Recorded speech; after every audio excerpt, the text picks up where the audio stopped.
हिमाचल प्रदेश में सीपीएस मुख्य संसदीय सचिव का मुद्दा गरमा गया है। भाजपा इसको लेकर लगातार हमलावर है और सीपीएस मामले को लेकर हाईकोर्ट पहुंच गई है। वहीं कांग्रेस इसे भाजपा की बौखलाहट करार दे रही है। वहीं शिक्षा मंत्री रोहित ठाकुर ने इसको लेकर भाजपा पर निशाना साधा और कहा कि भाजपा उपचुनाव, विधानसभा और अब नगर निगम चुनाव हारी है और इस हार को पचा नहीं पा रहे हैं। भाजपा के राज्यों में 5 उप मुख्यमंत्री और सीपीएस रहे हैं। यह केवल भाजपा चुनावी मुद्दा बना रही है। कांग्रेस ने नियमों के तहत सीपीएस की नियुक्ति की है। उन्होंने कहा कि भाजपा के लिए सब कुछ माफ, जब कोई दूसरा इससे बात करे तो तकलीफ हो जाती है। ये मामला कोर्ट में है।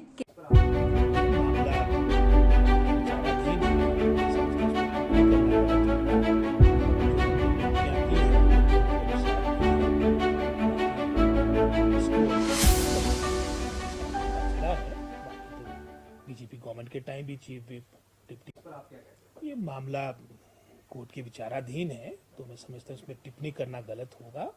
और जो हमने नियुक्तियां की हैं वो नियमों के अनुसार की है।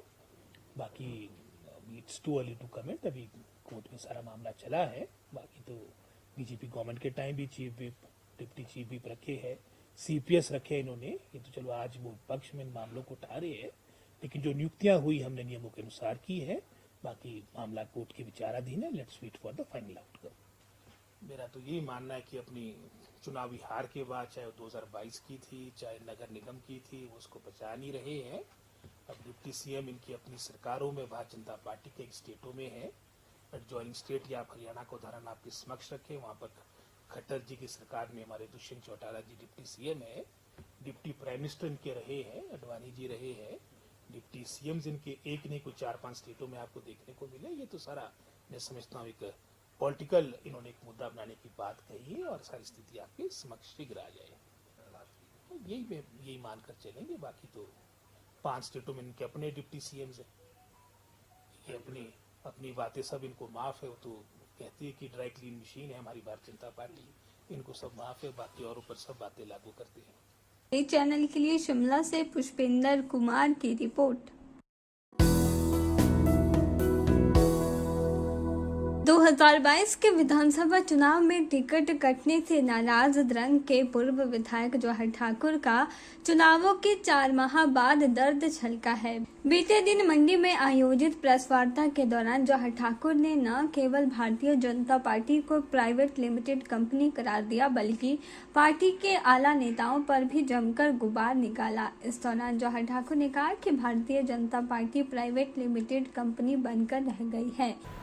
कि पूरे देश में, पूरे आज किसी भी प्रदेशों में यदि आज चुनाव होते हैं तो प्रधानमंत्री श्री नरेंद्र भाई मोदी जी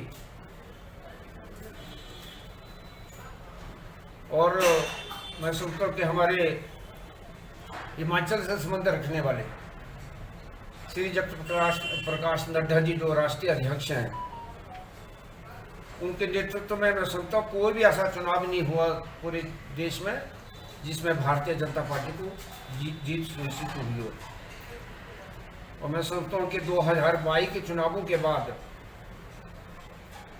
जो हिमाचल प्रदेश को, जिसमें मोदी जी तकरीबन 11 बार हिमाचल प्रदेश में आए, जगत प्रकाश नड्डा जी जिनका गृह क्षेत्र हिमाचल प्रदेश में है, मैं समझता हूँ 2022 के चुनावों में जो हिमाचल प्रदेश भारतीय जनता पार्टी की जो जीत हुई है, एक बहुत बड़ा चिंतनीय विषय है।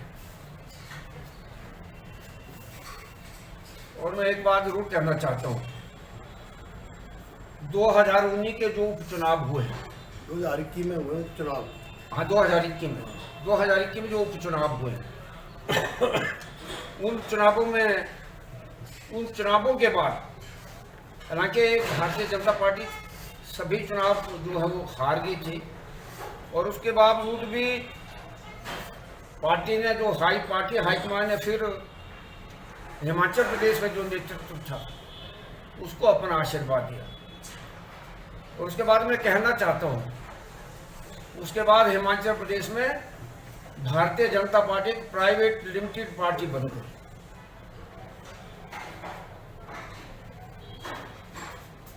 और उसमें ऐसे लोग जिन लोगों ने भारतीय जनता पार्टी में पूरा जीवन लगाया हो और 40 साल तक पार्टी का काम किया हो, उसमें चाहे श्री शांता कुमार जी हो, श्री प्रेम कुमार धूमल जी हो, और उसमें 1998 में पंडित सुखराम जी, स्वर्गीय पंडित सुखराम जी भी हैं,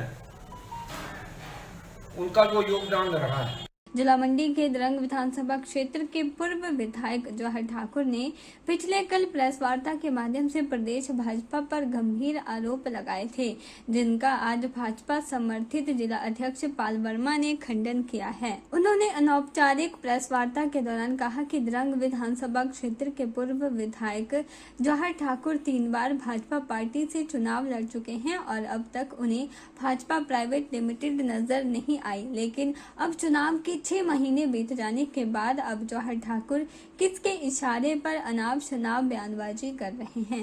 ये दुर्भाग्यपूर्ण एक बयान जो आदरणीय जवाहर ठाकुर जी ने दिया है, जिसमें उन्होंने बहुत ही घिनौना इल्ज़ाम लगाया है। मेरा ये मानना है कि हम इसको सिरे से खंडित करते हैं और हम ये कहते हैं कि हर आदमी को पहले अपने गिरेबान में झांकना चाहिए, उसके बाद ही किसी विवाद पे वक्तव्य देना चाहिए। चुनाव को बीते हुए 6 महीने हो गए हैं। 6 महीने के बाद आज उनको ऐसी याद आ रही, ऐसी कौन सी घड़ी आन पड़ी कि कल जब उनको पता था कि माननीय जयराम जी मंडी में आने वाले हैं, तो इस प्रकार का वक्तव्य किसके इशारे पे दिया गया, इसका तो हम कुछ नहीं कह सकते। लेकिन जिस प्रकार का बयान उन्होंने कल मीडिया में दिया हुआ है और जिस प्रकार से हाल के लिए कुछ लोगों को जिम्मेदार ठहराया है, मैं ये कहना चाहूँगा कि भारतीय जनता पार्टी ने उनको भी 3 बार मौके दिए हैं। वो भी दूसरी पार्टी से उठ के आए थे, उसके बावजूद 3 मौके देने के बावजूद वो भारतीय जनता पार्टी की तरफ से विधायक बने। भारतीय जनता पार्टी में टिकटों का बंटवारा जो है पार्टी हाईकमान करती है, उसके लिए ग्राउंड रियलिटी देखी जाती है, उसके लिए विभिन्न प्रकार के सर्वे उस पर नींव का आधार होते हैं। लेकिन इन सब के बावजूद अपने टिकट कटने का, जब उनको टिकट दिया था पार्टी ने, तभी किसी न किसी का टिकट काटा गया था, लेकिन आज जब अपना कटा है तो वो दर्द सामने आया है। लेकिन मेरा ये मानना है कि भारतीय जनता पार्टी जो है कार्यकर्ताओं की पार्टी है और आम जनता की पार्टी है और लोगों का भारतीय जनता पार्टी में विश्वास है। इसीलिए इन सब के बावजूद भी भारतीय जनता पार्टी ने उस सीट को अगर जीता है तो लोगों का पार्टी के प्रति विश्वास है, पार्टी के नेतृत्व के प्रति विश्वास है। जिस प्रकार से उन्होंने इल्ज़ाम लगाए हैं उनका मैं सिरे से खंडन करता हूं और मैं ये चाहता हूं कि जिस प्रकार से उन्होंने जो भाषा उन्होंने कही है वो कहीं भी सहनीय भाषा नहीं है। जिस पार्टी में रह के, जिस पे 5 साल जहां के विधायक वो रहे, 5 सालों में उन्होंने खुद के बयान आप पीछे अखबारें निकाल के आप सबके ध्यान में है कि उन्होंने कहा कि जो भारतीय जनता पार्टी के समय में जो द्रंग क्षेत्र में विकास हुआ या मंडी जिला में जो विकास हुआ है वो माननीय जयराम ठाकुर जी की देन है। लेकिन आज जब अपना टिकट कटता है तो वो उनके खिलाफ बोलने की कोशिश करते हैं, जो बहुत ही गलत बात है। पार्टी के टिकट है, पार्टी संगठन के आधार पे, सर्वे के आधार पे दिए जाते हैं।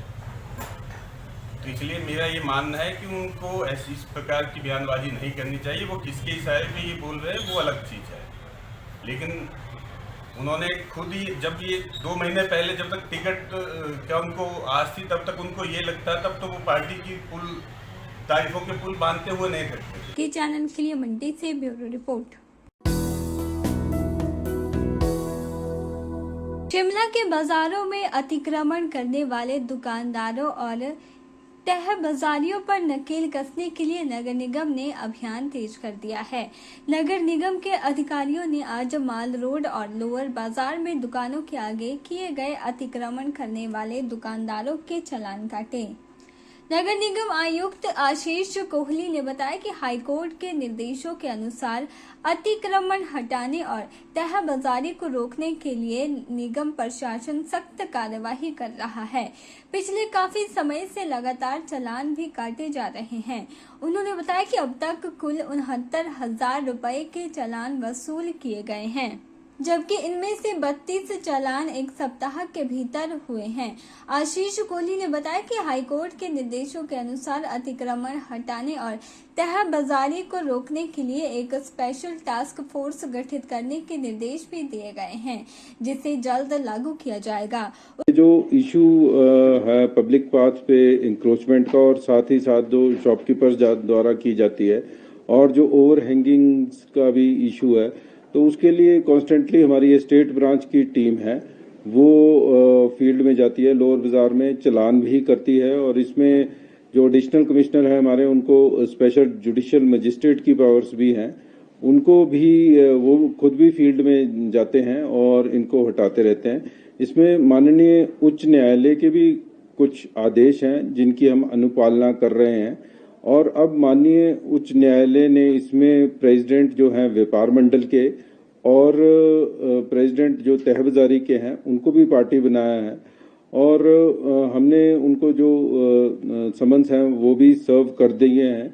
उनसे भी हम सहयोग मांग रहे हैं कि ये जो स्पेशली लोअर बाजार में जो है ओवर हैंगिंग और अनऑथराइज्ड तहबाजारीज को इनको हटाया जा सके। हमारी टीम्स जा भी रही हैं और अभी पिछले 10 दिन के अंदर ही हमने 32 लोगों के इसमें चलान भी किए हैं और उसमें 32,000 के आसपास उनको पेनल्टी भी लगाई गई है। ये जो प्रोसेस है हम जारी रखेंगे और इसमें माननीय उच्च न्यायालय ने दोबारा से कहा है कि इसके लिए एक स्पेशल टास्क फोर्स भी बनाई जाए जो स्पेसिफिकली इसी काम को देखे। तो हम इस कार्य को करने के लिए प्रयासरत हैं ताकि शिमला की जो जनता है उसको आवागमन में बाजार में चलने में सहूलियत हो और साथ ही साथ एक इशू जो है वो फायर फाइटिंग की भी है। इसमें जो आपने देखा होगा फायर टेंडर्स का यहाँ पर उनको भी हिंड्रेंस आती है इसमें, तो उसके लिए भी अति आवश्यक है कि ये थ्रू रहे रास्ता ताकि अगर कभी ऐसी समस्या आती है, फायर इंसिडेंट कोई होता है तो फायर जो मशीन्स है वो इमीडिएटली स्पॉट पर पहुंच जाए। उधर नगर निगम की कार्यवाही से नाराज दुकानदारों ने दुकानें बंद कर दी हैं। उन्होंने कहा कि हाईकोर्ट का हवाला देकर एमसी दुकानदारों से सौतीले व्यवहार कर रही है। बाजार में रेहड़ी लगाने वालों ने ज्यादा जगह घेर रखी है। उन पर कार्यवाही के बावजूद सभी के चालान काटे जा रहे हैं। सभी दुकानदार मीटिंग करेंगे जिसमें निर्णय किया जाएगा कि कब तक दुकानें बंद रखी जाएंगी। हम बोल रहे हैं कि पालन करो आप, लेकिन कम से कम पिक एंड चूज नहीं होना चाहिए ना। एक जो फड़ी वाला बैठा है वो 15 फुट की दुकान लगा कर ये बैठा है, ठीक है जी। अब उसकी वजह से बाजार तंग हो रहा है। अब एक व्यापारी कितना, देखो आप आपके सामने पूरी है ओवर हैंगिंग की दुकानें देख सकते हैं। कोई दुकानदार हम मान सकते हैं कि कोई गलती करता है, लेकिन सभी जो है सब एक जैसे नहीं है। लेकिन ये चलान जो है सबको दिए जा रहे हैं और उनके चलान काटे जा रहे हैं। सांकेतिक धरना दिया है, 4 बजे हमने एक मीटिंग रखी है जिसमें सारे व्यापारी भाई आएंगे और उसमें जो भी निर्णय होगा, अगर वो पूरा दिन बंद करना का होगा तो उसमें जो तय होगा उस तरीके से हम उसमें काम करेंगे। के चैनल के लिए शिमला से पुष्पेंद्र कुमार की रिपोर्ट।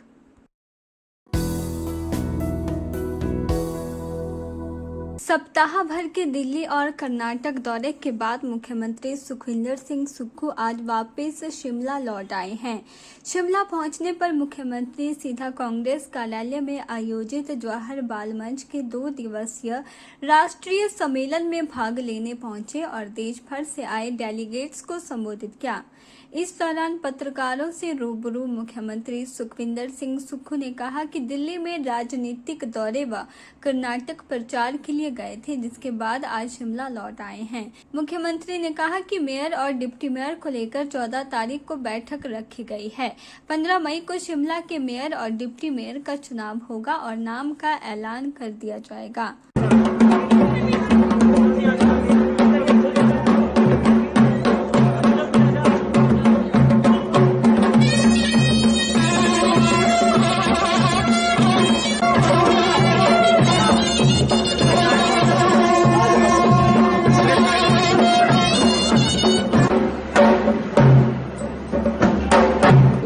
दिल्ली में कुछ स्पेशल नहीं था। राजनीतिक दृष्टिकोण से दिल्ली में गए थे और दिल्ली में दौरा करके वापस आ गए। सर मेयर और डिप्टी मेयर को लेकर कोई सहमति बन पाई है सर? वो तो हम सभी काउंसलरों की राय लेने के बाद जो मेयर और डिप्टी मेयर का चुनाव किया जाएगा और 15 तारीख को मेयर और डिप्टी मेयर का चुनाव किया जाएगा। मुख्यमंत्री सुखविंदर सिंह सुक्खू ने कहा कि कर्नाटक चुनाव में कांग्रेस पार्टी की ही जीत होगी, क्योंकि महंगाई, बेरोजगारी जैसे बड़े मुद्दे कर्नाटक में भी हावी हो रहे हैं, जिसको देखते हुए कर्नाटक की जनता कांग्रेस पार्टी के साथ जाएगी। एग्जिट पोल भी कांग्रेस के पक्ष में ही आए हैं। निश्चित तौर पर जो लोगों ने वहाँ कर्नाटक के लोगों ने मन बनाया है, उन रुझानों से ऐसा पता लगता है कि वो बदलाव के मूड में और कांग्रेस को सत्ता में लाना चाहते हैं। 4 साल से भारतीय जनता पार्टी की जो सरकार वहाँ थी उससे वो खुश नजर नहीं आए। महंगाई वहाँ आसमान छू रही थी, बेरोजगारी की दर बहुत तेजी से बढ़ रही थी, 40,000 सरकारी पदों में भी वो नियुक्तियां नहीं कर सके। तो जो लोगों की बातचीत से और लोगों से मिलकर और रैली में जो जोश नजर आ रहा था, उससे ऐसा प्रतीत होता है कि कर्नाटक में कांग्रेस की सरकार बनेगी। नहीं, हमारा ऐसा कोई बयान नहीं था। हम तो राजनीतिक दृष्टिकोण से वहाँ बात करने गए थे कि हमारे कारपोरेशन की चुनाव हमने वहाँ जीते हैं। बहुत बहुत धन्यवाद। चलो आगे। के चैनल के लिए शिमला से पुष्पेंद्र कुमार की रिपोर्ट।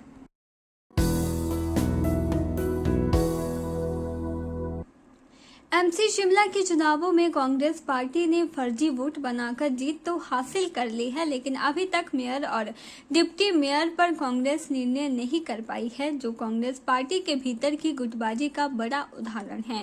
कांग्रेस पार्टी गुटों में बंटी हुई है और लोकसभा चुनावों से पहले कांग्रेस पार्टी की गारंटियों की पोल खुल जाएगी और चारों सीटों पर भाजपा को जीत मिलेगी। यह बात पूर्व मंत्री और भाजपा नेता विक्रम सिंह ठाकुर ने शिमला में कही।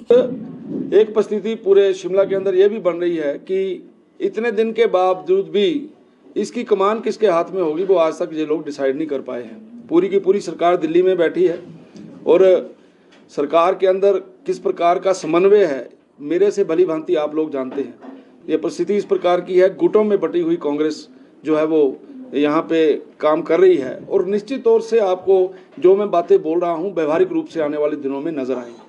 विक्रम सिंह ठाकुर ने सरकार पर निशाना साधते हुए कहा कि सरकार में समन्वय नहीं है और पूरी सरकार एक हफ्ते से दिल्ली में बैठी है, जिससे प्रदेश में विकास कार्य ठप पड़े हैं।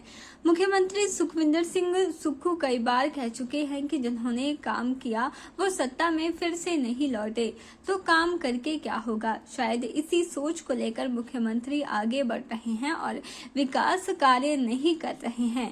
कांगड़ा के साथ सरकार ने पहले ही अन्याय कर दिया है। केवल एक ही मंत्री कांगड़ा से बनाया गया, जबकि सबसे बड़ा जिला कांगड़ा है। मुख्यमंत्री यह समझ नहीं पा रहे कि किसको मंत्री बनाऊं और किसे नाराज करूं, लेकिन 2024 की लोकसभा चुनावों तक कांग्रेस की सच्चाई जनता के सामने आ जाएगी और भाजपा लोकसभा की चारों सीटों पर जीत दर्ज करेगी।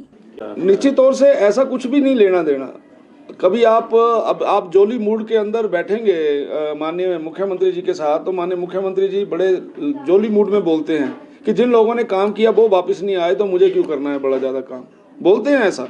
और उन्होंने जिस तरीके का तरीका अपनाया हुआ है, जिस तरीके से उनके काम करने की शैली है, जिस तरीके का इस सरकार में काम आम जनमानस के साथ व्यवहार हो रहा है, सारे लोग देख रहे हैं, सारी दुनिया देख रही है। और मुझे ऐसा लगता है कि आने वाले दिन जो है वो कांग्रेस के लिए मुश्किल के दिन होंगे। क्या लगता है? निश्चित तौर से होगी। लोकसभा के चुनावों के अंदर भारतीय जनता पार्टी 4 की 4 सीटें जीतेगी, ऐसा मेरा मानना है। और एक वातावरण, क्योंकि तब तक लोगों को गारंटियों के विषय में जानकारी अच्छे तरीके से हो जाएगी, लोगों को पता चल जाएगा कि कितना झूठ बोला जा रहा है। इसलिए मुझे ऐसा लगता है कि जब 2024 में लोकसभा का चुनाव होगा तो भारतीय जनता पार्टी यहाँ से 4 की 4 सीटें जीतेगी। के चैनल के लिए शिमला से पुष्पेंद्र कुमार की रिपोर्ट।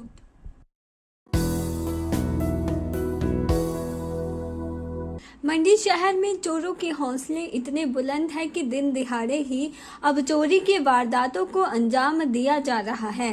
ताजा मामले में मंडी शहर के साथ सटे रामनगर कस्बे में सरकारी क्वार्टर में चोरी की वारदात हुई है। पीड़ित परिवार के मुताबिक बीते दिन सुबह 10 बजे घर पर कोई भी मौजूद नहीं था, लेकिन जब परिवार के सदस्य घर पहुंचे तो घर का ताला टूटा हुआ पाया गया। इस वारदात में चोरों ने घर रखे गहनों पर हाथ साफ किया है। फिलहाल इस मामले को लेकर पीड़ित परिवार ने पुलिस में मामला दर्ज करवाकर पुलिस प्रशासन से मांग की है कि जल्द से जल्द चोरों को ढूंढा जाए और उनके आभूषण लौटाए जाए। परिवार के मुताबिक चोरी हुए गहनों की कीमत लगभग 5 लाख थी।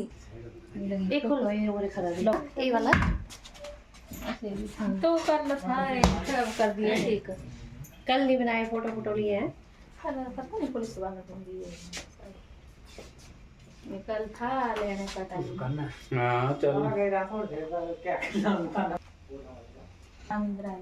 अच्छा, मैं तो कल लिया आई, पता लगा वही या चोरी फोन किया नहीं देखती है। अच्छा, और जल्दी भाग के आ गई मैं, और देखा तो सारा बिखरा हुआ था सामान, और जेवर सारे ले गए, कोई भी नहीं, एक भी नहीं छोड़ा। तो किसके ऊपर होना चाहिए, मोहल्ले वाले थे या और काम वाले थे, और पूछना चाहिए इनको भी कौन था। यहाँ आने जाने का रास्ता है, ऐसे तो नहीं दिन में ही ले गए कोई सारा सामान, ऐसे तो कोई डर होना चाहिए, सरकारी क्वार्टर है, किसी का तो डर होना चाहिए।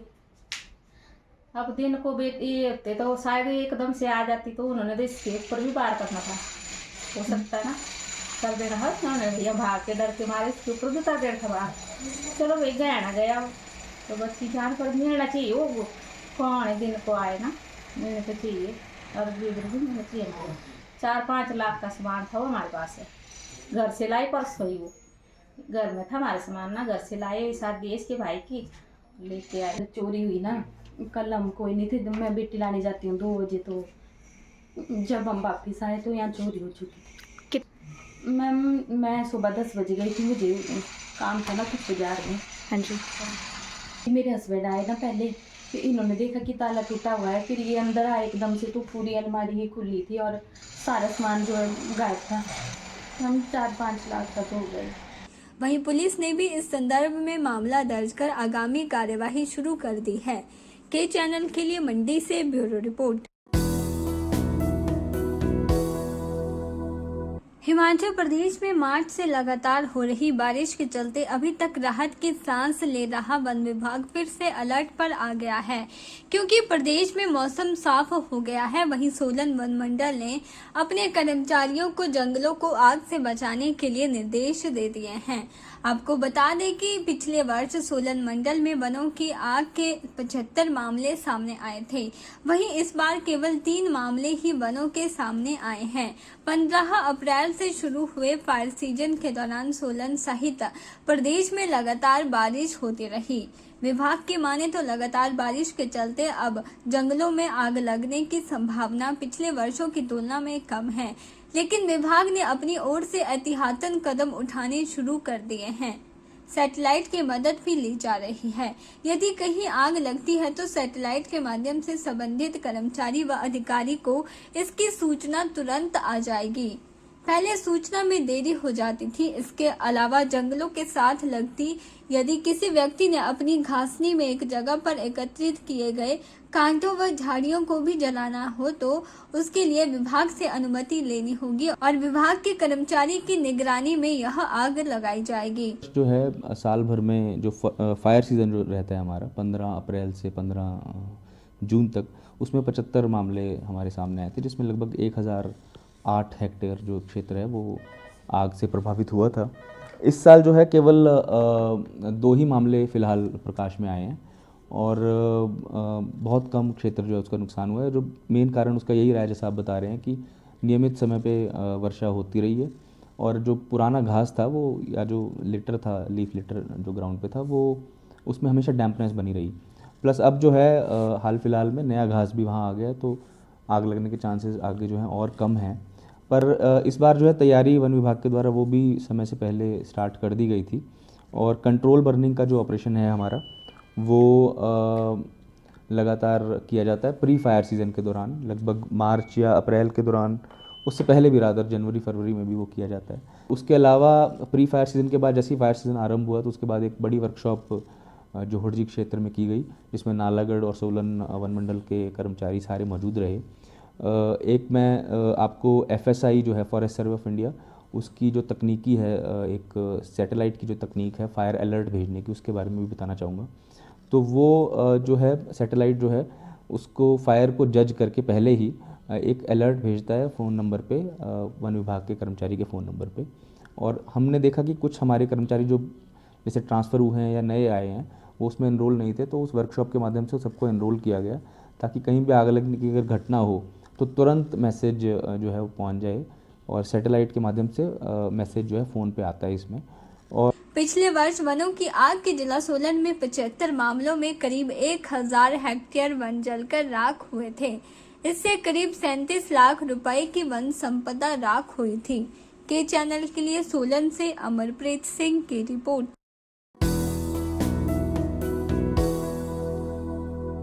सात दिन के हिमाचल दौरे पर पहुंचे केंद्रीय मंत्री अनुराग ठाकुर का गग्गल एयरपोर्ट पर जोरदार स्वागत किया गया। इस दौरान अनुराग ठाकुर ने मीडिया से बात करते हुए कहा कि कर्नाटक के चुनावों में 15 मई नतीजे आ जाएंगे। वहीं लंबे समय से दिल्ली के जंतर मंतर पर खिलाड़ियों के विरोध प्रदर्शन पर केंद्रीय खेल मंत्री अनुराग ठाकुर ने अपील की कि वह इस प्रदर्शन को खत्म करें। अनुराग ठाकुर ने भारतीय पहलवानों से अनुरोध करते हुए कहा कि वह अपना प्रदर्शन समाप्त करें और जो जांच पुलिस द्वारा की जा रही है उस पर यकीन करें। मैं इतना ही कहूँगा, मैंने पहले भी कहा है, खिलाड़ियों ने कमेटी की मांग की थी, कमेटी का गठन किया गया, जांच की गई, कमेटी ने अपनी रिपोर्ट सौंपी, आईओए को अडॉक कमेटी बनाने के लिए कहा, अडॉक कमेटी का गठन कर दिया गया, अडॉक कमेटी ने अपना कामकाज शुरू कर दिया। अब पुलिस को FIR दर्ज करने की किया, पुलिस ने FIR दर्ज की है। स्वयं दिल्ली पुलिस ने कहा कि हम FIR दर्ज करेंगे और जांच करेंगे। सुप्रीम कोर्ट ने केस खारिज करते हुए यहाँ तक कहा कि आगे जाना है तो लोअर कोर्ट में या मजिस्ट्रेट के पास आप जाएं। अब ये सब बातें जो चाही थी वो हुई है। मेरा अभी भी उनसे अनुरोध है, अपना धरना समाप्त करें, जांच पूरी होने दें और जांच पूरी होने का इंतजार करें। वहीं हिमाचल प्रदेश की सरकार पर हमला बोलते हुए अनुराग ठाकुर ने कहा कि क्या हिमाचल प्रदेश के CPS और मंत्री व सरकार में मनमुटाव नहीं चल रहे, इसका सीधा उदाहरण राजस्थान में देखने को मिला है। उन्होंने कहा कि CPS को लेकर भाजपा कोर्ट में गई है और फैसला कोर्ट में चल रहा है। मेरा केवल माननीय मंत्री जी से इतना ही रहेगा, वो केवल इतना ही बता दें, प्रदेश को तो छोड़ दें, क्या उनके साथ जो उनके जूनियर काम कर रहे हैं, जैसे राजस्थान में मनमुटाव साफ देखने को मिलता है मुख्यमंत्री में और उनके विधायकों के बीच में, क्या यहाँ पर भी सरकार के मंत्रियों में और CPS में और बाकी नेताओं में मनमुटाव जग जाहिर नहीं हो गया है? क्या ये भी बताने की जरूरत 5वें महीने ही पड़ गई कि आखिरकार मंत्री कौन है? तो इसका मतलब पावर कहीं और चल रही है और कुछ लोग केवल नाम के लिए बने। के चैनल के लिए धर्मशाला से ब्यूरो रिपोर्ट।